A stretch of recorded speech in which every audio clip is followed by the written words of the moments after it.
Hallelujah. It's good to be home. I mean that. It's good to be home. This time last Sunday morning, I was in surgery. And I'll just tell everybody quickly what happened to me.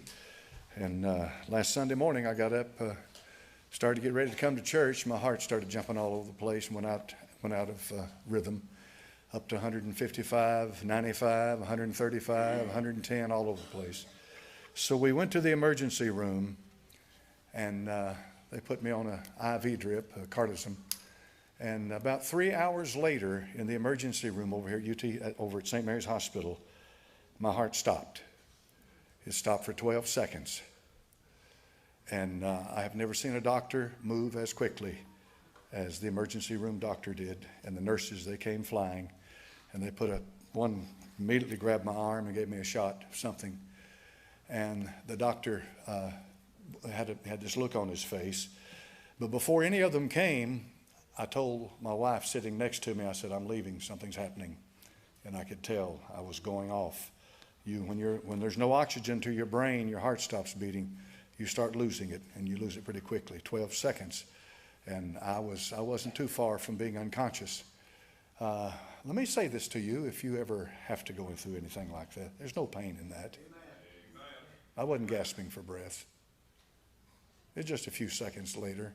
You know, I could have been unconscious. I know that. I would have been. No question about it. And there was a calmness in my soul because I knew where I'm going. I worried about her sitting there next to me. I thought this would be awful if she goes home and I'm not with her. But there was just something in there. You can't explain it unless you've been through it. You have to be there. And it's a weird thing. It's a powerful thing. You can't fight it off. When that happens to you, no man has power over the Spirit to retain it. There's only one that ever walked this earth that could put his Spirit into the hands of God, and that was the Son. But anyway, the doctor came in there, and he said, your heart stopped for 12 seconds. I didn't know how long. I said, well, I know it stopped because I felt it. 5 minutes later, a cardiologist was in there. 5 minutes later, I was in the operating room, and they were putting a temporary pacemaker in. I didn't know they had such a thing. And then the next morning, they put a permanent pacemaker in and put me in ICU for a couple of days. And from that point on, I've been recovering, and my heart's been in rhythm. And they put me on, I'm on some heavy-duty medicine, and I'm scheduled to do an ablation this coming May sometime. The doctor says she does ablations with pacemakers, and they work together and all that. And so we'll do what medical technology and medical science can do, but folks, your prayers are the thing that matter to me. And I know you were praying. And that's the number one thing. That's what matters. That means everything to me, is to know you can go into the operating room and still pray. I have. You can be in the emergency room and still pray. I have. You can be in intensive care and still pray. I have. And I thank the good Lord for that. And I know whom I have believed. And this faith that we have is real, folks.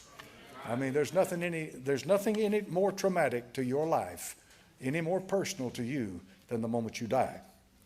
And if you don't have peace and you don't have assurance and know that where you're going, then you're living a lie. It's just a big joke. But God was with me.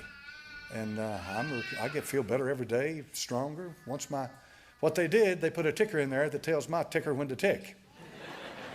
So the ticker that I've got in there is ticking for my ticker, I guess. Whatever it is, I'm feeling a whole lot better. And thank you for praying for me. But I'll tell you, most of all, I'm glad to be home. Boy, I missed church last Sunday. I'm glad to be home. I want to read a card for you. It says, Dear church family, thank you so much for the beautiful flowers, so sweet. I really appreciate my church family. Thank you especially all the prayers, the cards, the calls, the visits is appreciated as well as you brighten my day and give me encouragement. I love each of you, Betty Lou Irwin. Is she with us this morning? All right. She's had a pretty rough go of it, and I know she wants you to keep praying for her. Folks, prayer works. Amen. When you're laid up in the hospital, I spent 36 hours flat on my back. 36 hours flat on my back. Couldn't get out of bed. 36 hours. Gives you plenty of time to think. I'm glad I know the Lord. I hope you do. Hope you do. The greatest friend you ever had.